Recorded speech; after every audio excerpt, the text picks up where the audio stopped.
Good morning. So, shape is a very important thing in inducing the load carrying and transferring mechanism of any structural element. Different structural elements we have seen starting from yesterday: a column element, a beam element, a slab element, an arch element, a shell element. Today we are seeing a plate element and a folded plate element. The material and the cross section may be the same, but according to their form, their load carrying capacity and the load transferring capacity and stiffness.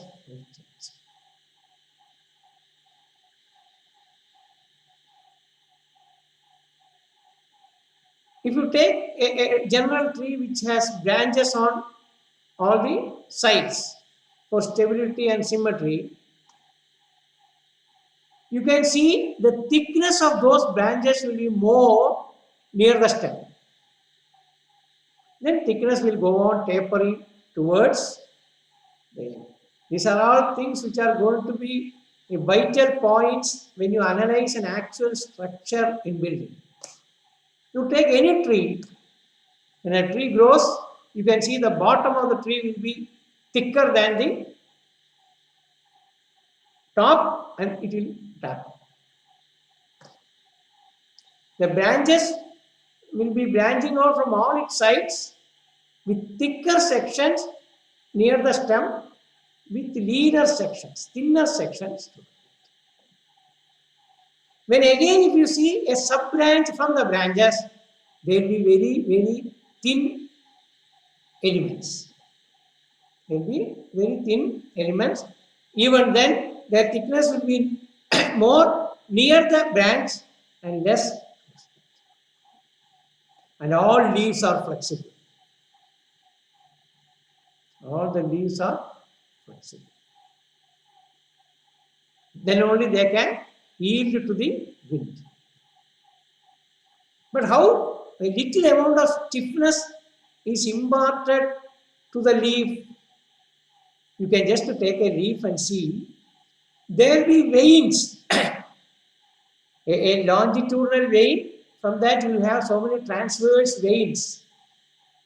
Whether you take a banyan leaf or a jackfruit tree, that leaf, or a mango tree leaf, or leaf of any flower plant, whether it is very big or small, the arrangement is same. You will have stiffeners. They are actually the stiffeners. The longitudinal stiffener with the lateral stiffeners, and the leaf is well embedded, or these veins are embedded on the leaf.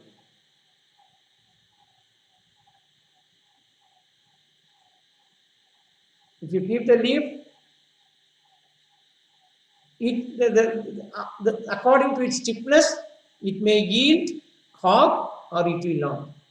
We just keep the leaf open in such a way that one side is exposed.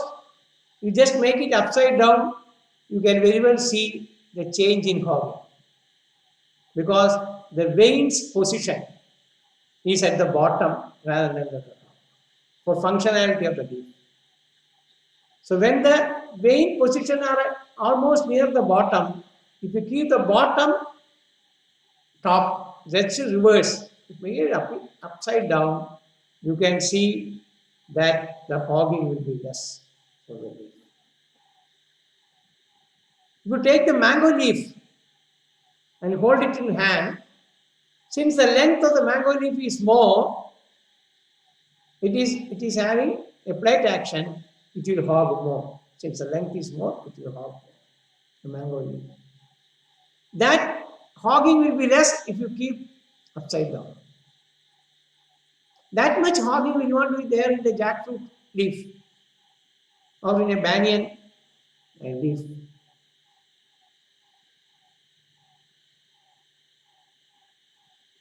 When you take the leaf of a coconut tree, just to see the leaves, so many leaves with a stem. It's just like a shell-like stem, solid stem, on which so many leaves are coming, and each leaf are flexible.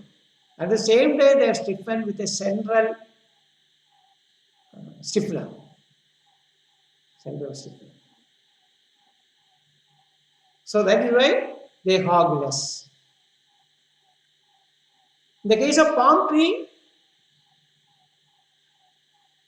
they have the leaves have the folded plate action, and there are also, you can just see, there are also stiffness to make it strong and resistant to wind without cleavage, without breaking open or without peeling off. Nature has abundant structural capability. Any nature's gift, any nature's production, or any nature's creation you take, they are structurally strong, functionally efficient, and aesthetically beautiful. These are the three requirements of any structural system or any building. Building has to be structurally strong, strength of the material, strength of the structural components, strength of the structural element, strength of the structure, strength of the building as a whole. That is the first requirement. Strength of the building. The strength alone is not enough. What is the use of that? Strong buildings we need, but what is the purpose of these strong buildings? It has to satisfy, we told form follows function. So the building shall have the required functional efficiency. So structurally adequate, functionally efficient, aesthetically beautiful. So a structural engineering,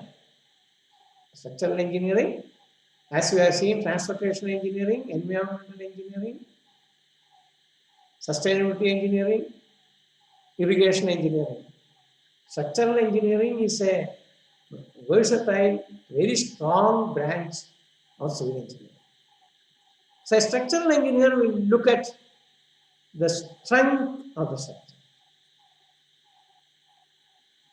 A building technologist or a functional planner, or to a great extent the architect, will give more emphasis to the functional efficiency of the structure, along with its beauty, the visual appeal. Because ultimately the end user is not worried about its strength or functional efficiency, he will indirectly feel the comfort. Functional efficiency, a end user will tell, demand. The structural action and structural versatility is totally in the hands of the structural engineer or civil engineer or the architect. User is not worried. User is worried that his building has to be safe, stable and secure. That user wants. But user will not dictate how the structure load transfer has to be. He cannot. That is why he engages an engineer. But user will be particular about the function. I want a building of this kind. These are my functional requirements. So it's a challenge of an engineer to make both ends meet. The user tells some functions, he has to satisfy the structural requirement.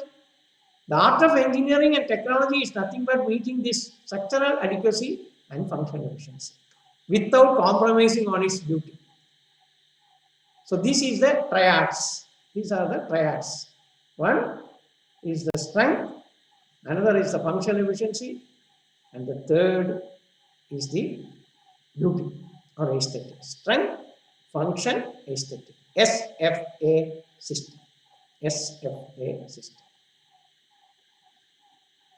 But these are the requirements. And what are the resources? These requirements have to be satisfied, keeping the resources limited, keeping the resources well contained. Otherwise, nobody can afford. So, what are the resources? We have been dealing, one resource is nothing but the space, the land. So, space, the cost, and the time. The CST system. Cost, space, and time are the resources.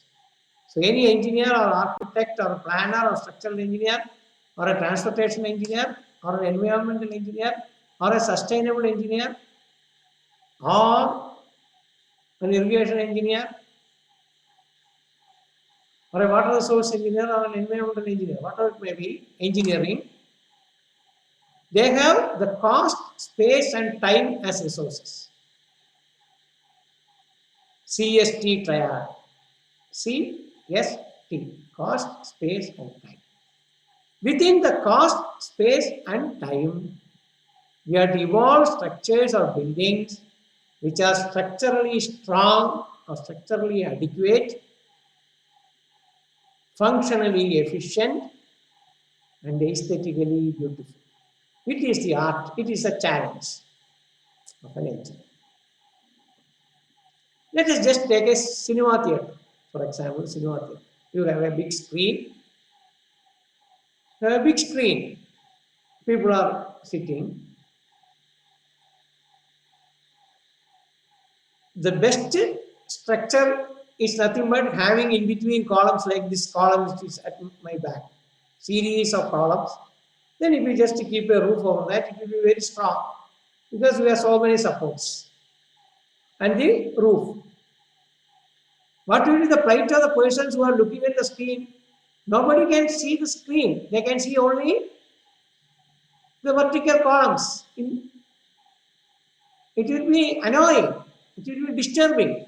So structural adequacy doesn't mean that you can put the structural configuration in any form. There the functional requirement dominates.